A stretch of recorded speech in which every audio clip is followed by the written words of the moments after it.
এই প্রথমবার পশ্চিমবাংলার মুখ্যমন্ত্রী নির্লজ্জ নিউজ চ্যানেল আর বাংলার মুখে এইভাবে থুতু নিক্ষেপ করেছে।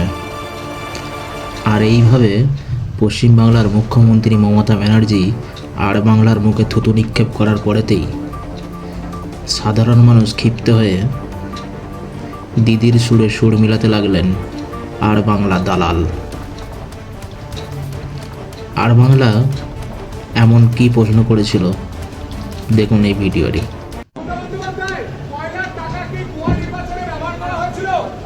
আপনি ভালো বলতে পারবেন, বিজেপিকে জিজ্ঞেস করুন।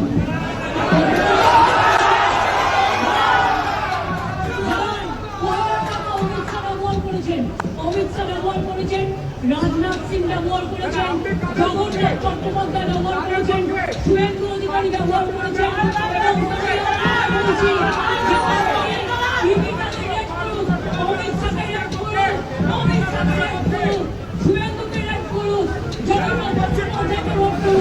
তো যেমনই আজকে পশ্চিমবাংলার নির্লজ্জ গদি মিডিয়া যে বিজেপির গু খাই আর বাংলা নিউজ চ্যানেল তাকে ডাইরেক্টও বলেছে, আজকে তার সাথে সাথে নির্লজ্জ শুভেন্দু অধিকারীর বিরুদ্ধেও এই প্রথমবার মুখ্যমন্ত্রী মুখ খুললেন।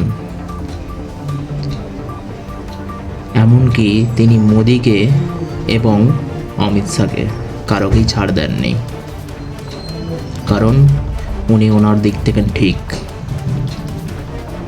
নরেন্দ্র মোদীর মতন উনি ভোট চুরি করে জিততে শিখেনি, মাঠে ময়দানে নেবে লড়াই করে জিততে শিখেছে।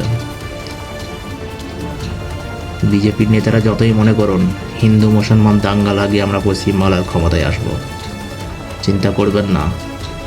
এই মুখ্যমন্ত্রী, এই মমতা ব্যানার্জি আপনাদেরকে পশ্চিমবাংলা থেকে 2026-এ ঝেঁটিয়ে বিদায় করবে, চিন্তা করবেন না, আপনারা তৈরি হয়ে যান।